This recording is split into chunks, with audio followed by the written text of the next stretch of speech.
Sara, naciste en Ocumare del Tuy y durante mucho tiempo te viste en la necesidad de hacer uso del transporte público para venir a Caracas, de luchar con el sistema de una capital. Y quisiera saber cómo fue ese crecimiento, cómo recibiste el apoyo de tus padres, estudiaste en Ocumare del Tuy, luego viniste a estudiar a Caracas. Ok, bueno, eso es una pregunta que abarca muchas cosas y creo que me mueve como muchas experiencias porque yo salí de bachillerato a los 18 años, o sea, a los 17, recién cumplí los 18 y sí, o sea, digamos que venía como toda mi vida viviendo en un sistema de pueblo, cosa que es complejo cuando llegas a Caracas por primera vez porque es un sistema más grande, la ciudad es mucho más rápida y aunque parece insignificante, pues tu vida sí cambia. Yo, gracias a Dios, tuve el apoyo de mis papás. Honestamente, yo creo que sin ellos no hubiese podido llegar hasta aquí. Mi papá y mi mamá siempre me apoyaron. De hecho, cuando yo estaba en quinto año, ellos, digamos que me dieron como la oportunidad de estar en un propedéutico en LUCAP. Entonces ahí estuve y digamos que eso me ayudó a ver un mundo. Ese fue mi primer, digamos que, puerta de esperanza, como que, bueno, hay un mundo más allá de mi pueblo. No reniego mi pueblo, pero qué bueno es poder ir a formarme a otro sitio, ¿no? Porque uno, dentro de todo, que está ahí en el pueblo, es como tu lugar seguro, pero ¿qué pasa más allá? Me acuerdo que, bueno, también estaba en plena crisis del 2016-2017, donde realmente era como, ¿qué voy a hacer? O sea, una universidad privada era muy costosa y ya en ese momento me acuerdo que yo quería quedar en la UCAP, pero ya mi papá me dijo como, mami, no puedo. O sea, ¿cómo hacemos? Puedo vender el carro y te estudias el primer semestre, pero ¿y después? Entonces ahí empezaron como que, bueno, ¿qué hago después? Pensé estudiar en una universidad pública de Derecho, me acuerdo, en Maracay. Pero bueno, eso no se dio por el tema de que tenía que igual trasladarme, que tenía que mudarme. El tema de los costos era de hecho mucho más elevado que vivir aquí en Caracas. Y me acuerdo que en ese momento empecé a postular para la central por Samuel Robinson, no lo logré y lo logré fue por la prueba interna. Entonces ahí estudié ciencias políticas, empecé, pues bueno, fue muy duro porque luego viajaba, o sea, ya el problema no era ir a la universidad, sino, o sea, quedar en una universidad, sino viajar a la universidad.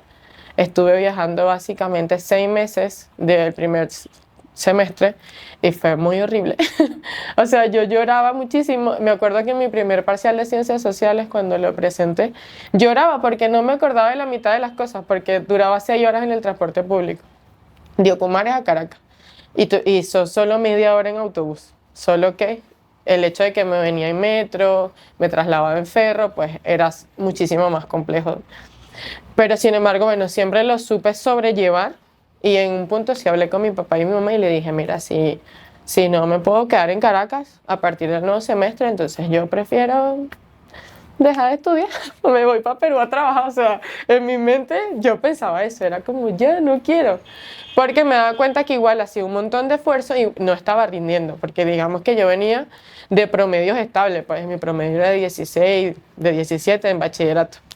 Cuando llego a la universidad voy por primera vez a mi vida a reparación. Yo me dio en el ego y como en todo el esfuerzo que estaba haciendo yo decía como realmente no vale la pena porque no estoy rindiendo, o sea, no estoy siendo... Me acuerdo que empecé a trabajar también en paralelo a eso para poderme mudar, para ayudar a mis papás. Yo soy la hermana mayor de 3 hermanos, tengo papás separados, pero igual me apoyan, igual soy la mayor. Entonces siempre existía como esa responsabilidad de que si está siendo difícil para mí, imagínate para ellos. Entonces como que bueno, ahí empecé a trabajar. Yo estudio en un colegio de monjas y gracias a las hermanas logré conseguir una residencia aquí en Caracas, cosa que para mí, yo siempre digo que la mitad de mi juventud se las agradezco a ella y a todo el desarrollo de mi proyecto de vida. Entonces, bueno, logré vivir aquí en Caracas y ahí sí, de hecho fue mucho más dinámico y bueno, siempre como apoyando y apostando que mi papá me apoyaran hasta el punto de que ya ahorita soy independiente. ¿Y en qué etapa en tu vida comenzaste a eh, esforzarte por tu comunidad y trabajar por ella? Desde los 13 años estoy haciendo trabajo comunitario con las hermanas del Santo Ángel, que era donde yo me crié. ¿Y cómo llevaste eso entre el trabajo que ya estás ejerciendo en la comunidad, apoyando el venirte a estudiar ciencias políticas a Caracas, la frustración que puede llevar vivir solo y además caer pandemia. Bueno, ahí sí es como wow, porque yo venía de superar una crisis que fue venirme a Caracas y lograr ser, o sea, lograr aprobar un semestre de forma exitosa. Ese fue mi primer reto. Ya luego el segundo reto fue permanecer en Caracas, que no conocía a nadie, porque el problema no solo era venirme a Caracas, el problema es que toda mi vida pastoral y de comunidad yo la dejé en Ocumare. Aquí yo empecé de cero, empecé a hacer una historia nueva, empecé a conocer gente, cosa que a mí me costaba porque ya en el pueblo yo era popular. O sea, eran 4 calles, son 4 calles. Yo en mi pueblo puedo ser popular, claro que sí, es muy fácil. Porque tú trabajas con la comunidad y la comunidad es la misma que te vas a encontrar en la calle. Pero en Caracas es diferente. Entonces, bueno, digamos que cuando cayó pandemia volvió a caer un hueco, porque era como cuando por fin estaba conociendo gente en Caracas, estaba asistiendo a actividades, pues cae pandemia. Y creo que lo que me salvó de pandemia fue la escuela de facilitadores de Más Ciudadanos. En la primera corte yo participé y creo que eso fue lo que me abrió mundo, porque ahí conocí a personas de Abá y ahí fue donde empecé como a investigar, como que bueno, ¿qué puedo hacer? Y me di cuenta que, bueno, por la central, estudiar en la central también es un gran reto. Bueno, tú más que nadie lo sabes, Pati, es horrible. Entonces ahí en pandemia fue donde tuve la oportunidad de saltar. Me fui a una universidad privada a estudiar otra cosa, pero seguía apostando por la comunidad. Entonces ahí fue donde hice el vínculo por primera vez en ser voluntaria de techo y trabajar en el área de igual de comunidad, aún en otra área que no es ciencia política, porque yo apuntaba a esa área, pero ya luego me fui por el área administrativa y funcionó. ¿Y cómo llevabas todas estas actividades con el hecho de que la mayoría de las reuniones se podían realizar solo de manera online? Bueno, en ese tiempo yo vendía cosas en mi casa con mi mamá y de esa manera me apoyaba para recargarme, para asistir a las actividades. A tal punto que me acuerdo que empecé a vender, o sea, cualquier cantidad de cosas. Vendimos bombillos al edificio, vendimos helado, vendimos ropa, vendimos tequeños, vendimos muchas cosas. Y me acuerdo que con lo que a mí me quedaba, reuní para un router y ahí sí fue donde como que, bueno, pude participar en todo. Y ya cuando la pandemia se normalizó un poco, fue que logré mudarme a Caracas. O sea, me regresé a Caracas, a mi estilo, digamos que de vida que había dejado, pero ya en Caracas y sola.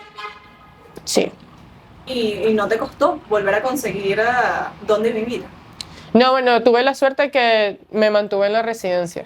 Las hermanas lo que nos dijeron fue, bueno, pueden irse a su casa, pero cuando regresen, pues bueno, están sus cosas aquí. De hecho, yo nunca me volví a mudar como tal. Yo me fui en un bolsito y bueno, con eso estuve casi un año, duré 8 meses en casa de mi mamá de nuevo. Cosa que también fue difícil, porque ya después de 8 meses yo me adapté a vivir sola y volví a vivir con mi mamá. Fue como, uy, no, esto estaba muy difícil.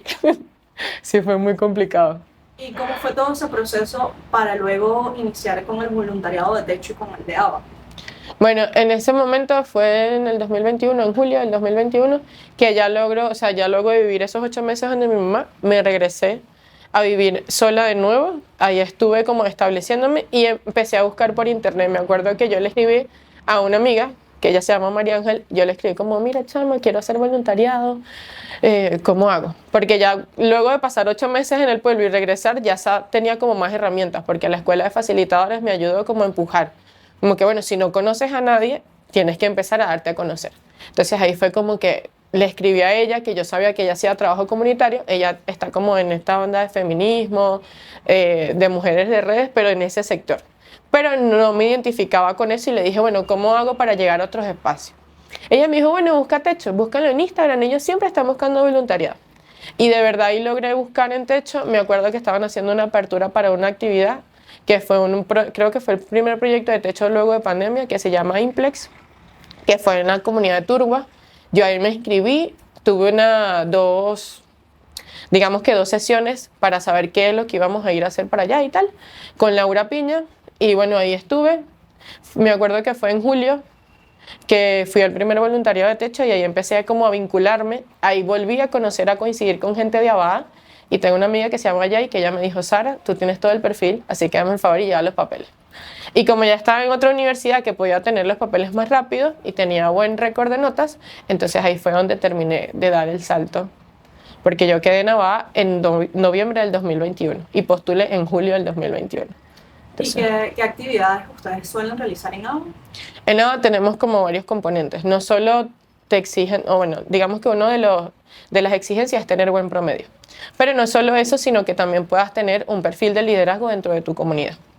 Entonces, digamos que en ABA no solo desarrollan el voluntariado como una manera de hacer contacto para que el profesional que se esté formando no esté lejos de la realidad, sino que también ayudan a que desarrollemos otros componentes, porque hay talleres tipo de superación, de desarrollo personal, de desarrollos de marca, de inteligencia artificial. O sea, en ABA te dan diferentes talleres para que tú, siendo profesional del área que seas integral.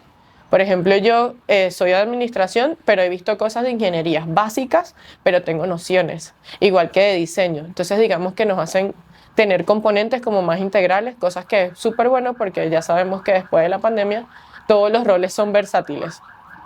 Y además nos apoyan con un cupo en el CBA, que podemos llegar a un B2 o un avanzado en muchos de los casos. Entonces, digamos que ABA te ayuda como a darte la oportunidad de conocer un mundo y que el mundo lo creas tú, porque en el fondo es eso, el hecho de que tú seas un profesional tan integral te das oportunidad de crear nuevos mundos y de tener muchísimas más redes, pues.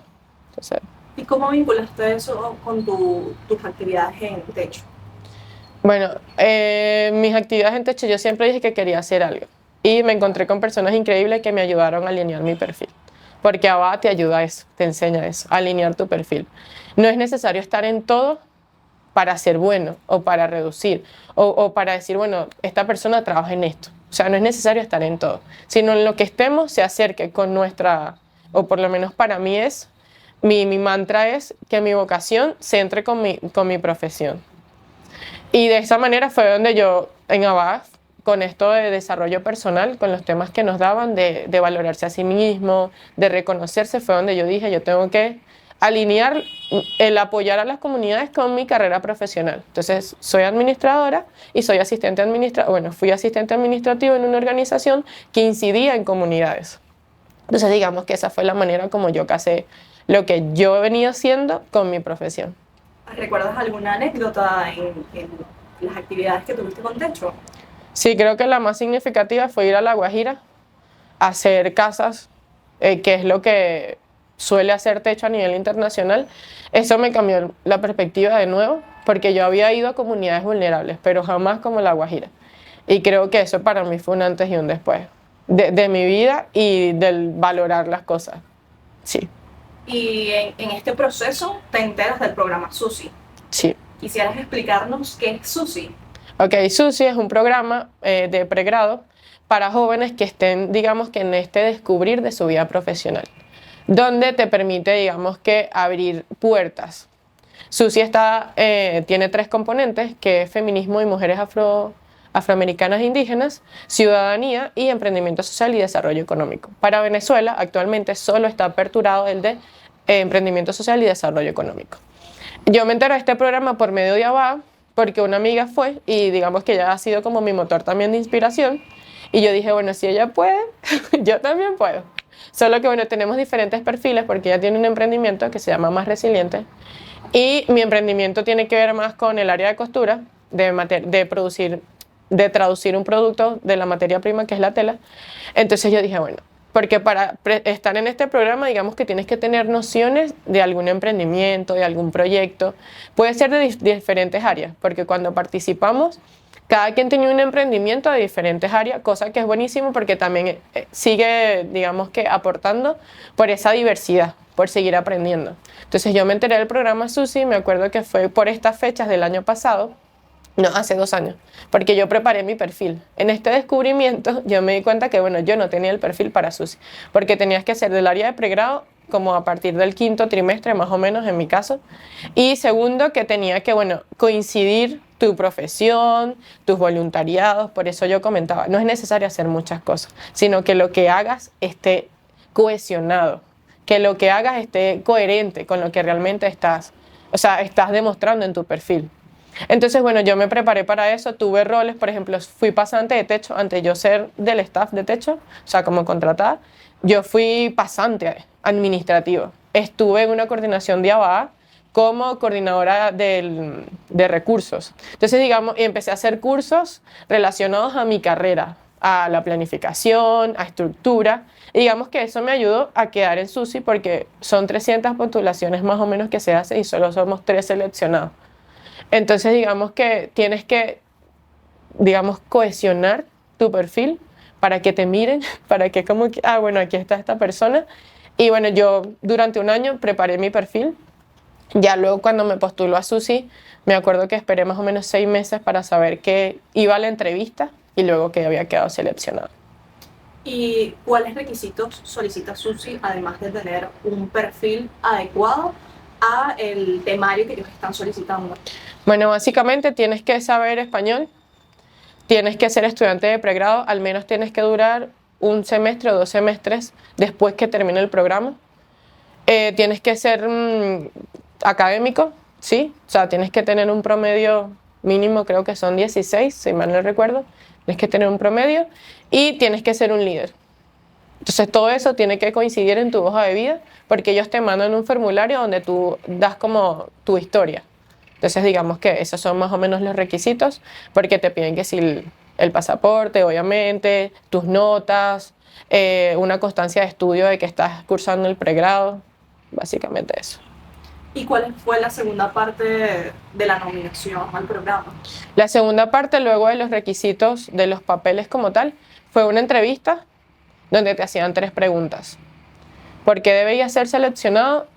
Y como que qué es lo que te hace diferente. Son las 2 preguntas que me acuerdo. Y bueno, básicamente ahí tú cuentas tu historia y creo que notan bastante porque yo estuve hablando con mis otros compañeros y creo que el factor común es cuando todo, o sea, con lo que todo coincida, o sea, que tu perfil, lo que tú vendiste por primera vez, coincida con tu respuesta, porque eso es tu valor agregado, o sea, tu marca. ¿Y por qué crees que debiste ser seleccionado? Bueno, ¿por qué? No sé. Creo que realmente yo este logro lo amerito a mi disciplina. O sea, para mí este logro significa el resultado de mi disciplina. Porque yo estudié el programa, yo vi los requisitos y yo preparé durante un año mi perfil. Entonces, para mí, o sea, el hecho de persistir, yo creo que por eso fui seleccionada. Porque yo conocí a muchas personas que se postularon y no quedaron. Y no sé sus razones, obviamente cada historia es diferente, pero yo me preparé y digamos que yo lo adjunto a eso, o sea, yo me casé con eso. Yo quedé porque persistí y atiné. De hecho, yo me preparé para la entrevista con otros becarios que me dijeron, esto es lo que tienes que hacer, esta es la postura que tienes que tener, esto es lo que debes de vender. Obviamente casado con lo que yo soy y creo que eso fue mi plus diferenciador de los demás. Ok. ¿Recibes la carta donde dice que fuiste aceptada? ¿Y cuál fue la reacción de tu familia? Yo no me lo podía creer. Y mi familia, yo creo que tampoco, la verdad.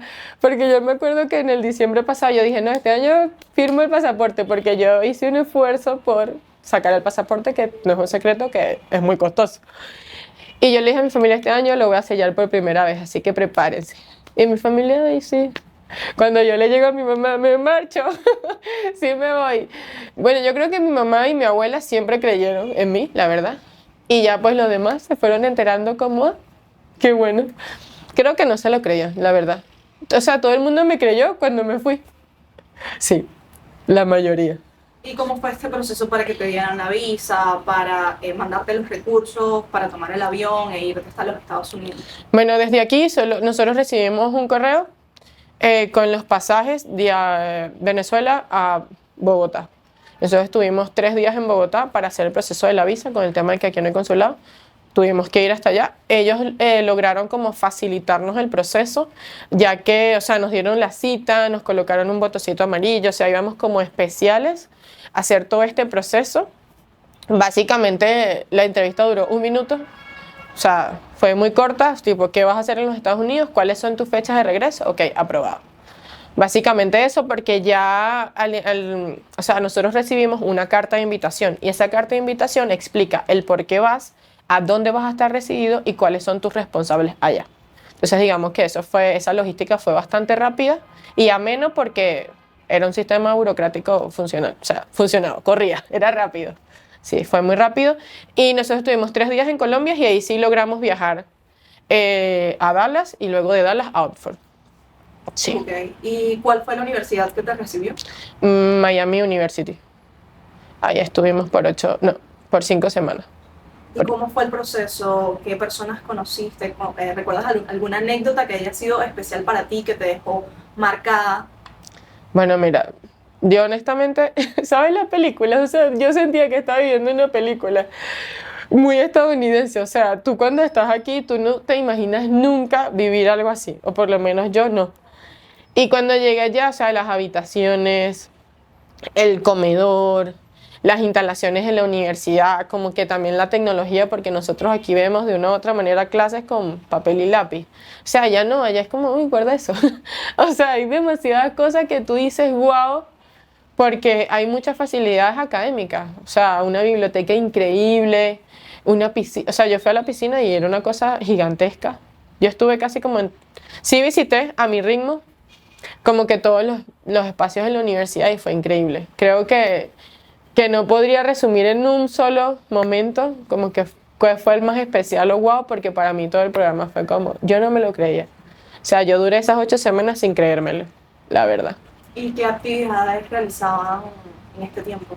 Bueno, en las primeras 4 semanas donde estábamos en la universidad básicamente era pura teoría, porque vimos que sí, feminismo, cómo estaba concebido en los Estados Unidos, vimos cultura americana, vimos emprendimiento, vimos también algo de derecho, panamericanismo, como historia, como contextualizar la historia de los Estados Unidos, la cultura de otros países, lo interesante que es que para el estadounidense promedio, América Latina solo es México. O sea, eso lo vivimos, lo palpamos. También, como que esa fue la primera fase. Luego la segunda fase sí era un poco más práctica porque nos llevaron a museos, nos llevaron, digamos que a plazas, digamos que históricas. También nos llevaron a otra universidad en Columbus. Cosa interesante porque empezamos a ver como las perspectivas en una universidad que queda en un pueblo más retirado como Oxford, a parte de la ciudad, que es Columbo. Entonces era bastante interesante porque una era pública, otra era privada, o por lo menos en estas privadas los propios jóvenes se pagaban su universidad porque trabajaban, en la otra no, eran como más de cierta estatus social. Entonces era bastante interesante porque, por ejemplo, en Miami University yo llegué a ver padres con sus hijos acompañándolos para que vieran el campo. Entonces estas dualidades que uno no ve acá tal vez, es como wow. Ya luego también en otra fase práctica, cuando llegamos que hacia Chicago, por ejemplo, fuimos a barrio puertorriqueño, a la cultura afroamericana también, que fue bastante cool. Creo que fue uno de mis momentos más cool, más top del viaje, que fue Chicago, porque ahí vimos como todo esto que vimos en clase, lo vimos en la realidad. O sea, yo viví racismo también, cosa que fue como wow. ¿Por qué? ¿Qué sucedió? Porque eran personas de mi mismo color, ¿sabes? O sea, era como, somos negros, ¿sabes? Como, aló, y era como, no. O sea, nos dijeron como, latinos de mierdas, váyanse a su casa, pueden estar aquí, pero váyanse a su casa. Y era como, y como te digo, o sea, nos encontramos casos donde latinos solo eran mexicanos. Y escuchar también a los mexicanos era como, wow, o sea, ¿qué les pasa? Yo digo que yo estoy muy orgullosa de ser latina, de ser venezolana, pero también siento que hemos romantizado mucho la cultura estadounidense, cosa que no está mal, pero sí siento que debemos valorar más lo que tenemos, porque parte del programa, o lo que yo me quedo del programa, es que no podemos romantizar, o sea, no podemos romantizar. Venezuela también tiene cosas increíbles y todos los países latinos lo tienen. Yo compartí con personas de 6 países diferentes, o sea, Ecuador eran 3 personas, República Dominicana eran 3 personas, Nicaragua eran 4 personas, Colombia eran 3 personas y Panamá y Venezuela. De hecho, Venezuela, fuimos solo 3 seleccionados de Venezuela, cosa que es bastante interesante porque es como, somos 3 venezolanos entre 60 personas, nada más, y pudimos como tener esa percepción global de Latinoamérica, porque somos 6 países que hablan de realidades distintas y que creo que el punto también de encuentro era como, sí, Estados Unidos es increíble, o sea, yo no me negaría a volver a ir. Pero también tenemos que ser conscientes que hay problemas sociales también, que hay un Estado que no responde, que hay necesidades, que hay racismo, que los propios afroamericanos son racistas. Entonces también es como wow, porque tú parece que es una... Yo no lo creía. La primera vez que fue en Columbus cuando nos trataron mal, porque no sabíamos pedir, porque el inglés es un poco más rápido, no es lo mismo decir my name is, hello, cuando uno está practicando en el CBA, a cuando tú estás allá. Es mucho más rápido, como nosotros cuando hablamos español. Entonces digamos que sí fue como complejo y duro la primera vez. Ya luego en la segunda no importaba. Ya que, ay, no importa. Pero sí fue como un choque cultural. Creo que fue... ¿Y qué les decían sus tutores al respecto? Ellos nos prepararon. O sea, de hecho, nosotros fuimos primeros como a pequeñas ciudades dentro del pueblo como Cincinnati, como Columbus. O sea, primero a eso. Y luego cuando fuimos a las grandes, o sea, por ejemplo, cuando fuimos a Chicago, no había tanto tema de racismo porque había mucho latino. O sea, en Chicago hay mucho latino. Entonces, digamos que ellos fueron familiarizándonos con las situaciones que iban a poder pasar. Porque se nos nota. O sea, allá el estadounidense promedio tiene los ojos verdes, es alto y es catire, literal. Y el afroamericano se nota porque de hecho no es como un... O sea, son estilos distintos.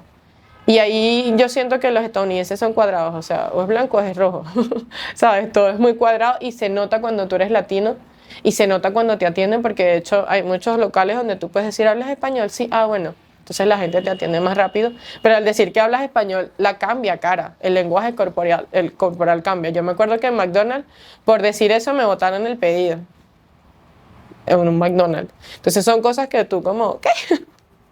Como que bueno, pero sí, nuestros tutores, aparte que nunca nos dejaron tan solos, o sea, siempre estaban acompañándonos, uno llamaba, estaban pendientes, ellos nos prepararon para que, o sea, para que manejáramos la situación.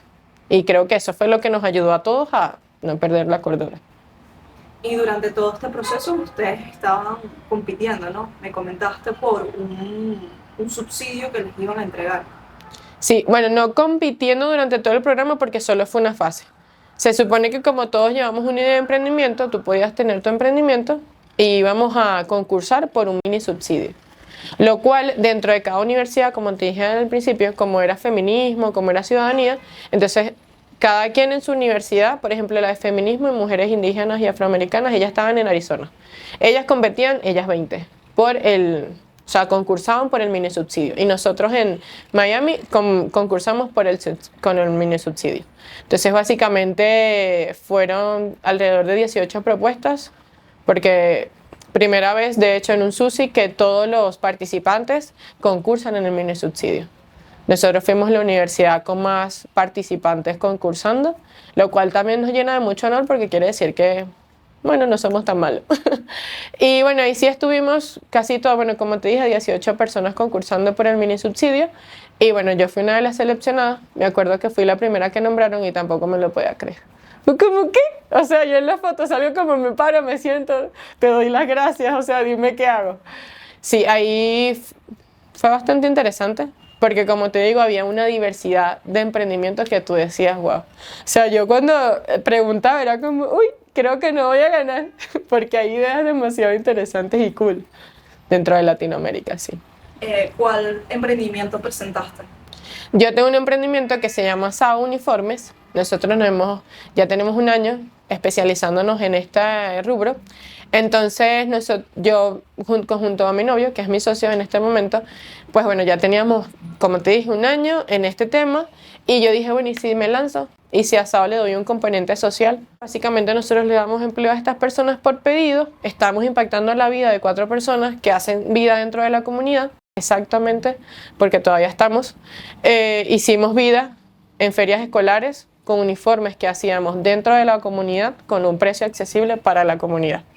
Entonces digamos que ese fue el componente que les dimos. Ahorita estamos agregando otro componente que es hacer charlas a los jóvenes porque descubrimos que hay mucha desinformación a la juventud del sector. Entonces digamos que empezamos como a expandirnos más. Cosa que no creíamos posible porque era como solo hacemos uniformes, estamos especializados en este rubro, pero Susi me dio un componente social que yo no veía y eso ha hecho un antes y un después de SAO. Sí. ¿Qué mensaje le darías a esos jóvenes que no saben que tienen estas oportunidades como Susi, como Ava, y que quieren, quieren lograr cosas en su vida, quieren viajar al extranjero por estudios, pero bueno, no hay esta información, tal vez algunos programas no llegan a la universidad? Eh, ¿Cuál crees que sea el camino adecuado para que un joven que está iniciando la universidad pueda ingresar en programas como SUSI? Yo creo que mi mayor consejo sería atreverse. Atreverse y dejar de creer a veces en la familia. Creo que nosotros los venezolanos venimos de una programación neurolingüística muy compleja, desde cómo nos crían, cosa que no critico, pero creo que el joven de ahora necesita tener, o sea, necesita tener ese componente de atreverse. Y creo que para llegar a estas informaciones, a mí también, o sea, yo digo que sin ABA yo no hubiese llegado a SUSI. Pero jóvenes que no están en ABA o jóvenes que tampoco, tal vez no tengan el perfil académico para ABA, porque conozco a mucha gente que ha postulado y no tiene el perfil. Y no está mal, porque yo digo que todos somos buenos para algo. Pero yo digo que en este momento donde no sabes cómo empezar, busquen en las embajadas, en internet sale. O sea, de verdad. En vez de ver TikTok, veamos programas de la embajada. O sea, y aunque en Venezuela muchas de estas embajadas no existan, aún sigue existiendo oportunidades. Entonces yo recomendaría dos cosas. Primero, atreverse.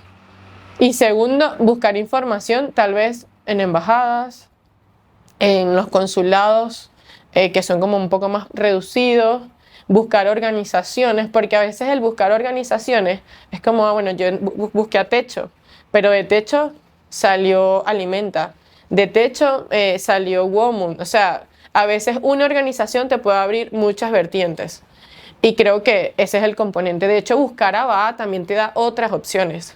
Entonces yo creo que atreverse y interesarse por buscar información, porque muy poca gente lo sabe. Y por ejemplo, SUSI es un programa que se puede hablar en español, o sea, no necesitas saber inglés. Y eso nadie lo sabe y a veces es un limitante. Entonces es como, no, atrévete, luego aprendes. Pero atreverse creo que es el primer paso. Sara, ¿por qué quieres luchar por Venezuela? Uy, creo que voy a llorar. Lucharía por Venezuela porque, bueno, yo he invertido 7 años de mi vida actualmente por quedarme en Venezuela, ser académica y apostar por mi país, porque creo que podemos salir de estas, la verdad. Así que, bueno, lucho por Venezuela porque, bueno, nadie va a luchar por lo que no es de él, y si nosotros somos venezolanos, deberíamos tener sentido de pertenencia. Sí. Te agradezco muchísimo por participar en este espacio y darle esta información que es extremadamente valiosa a todos los jóvenes que quieren buscar oportunidades, que quieren buscar esperanza. Gracias. A ti. Muchas gracias a ti, Patricia, la verdad, por la oportunidad. Sí.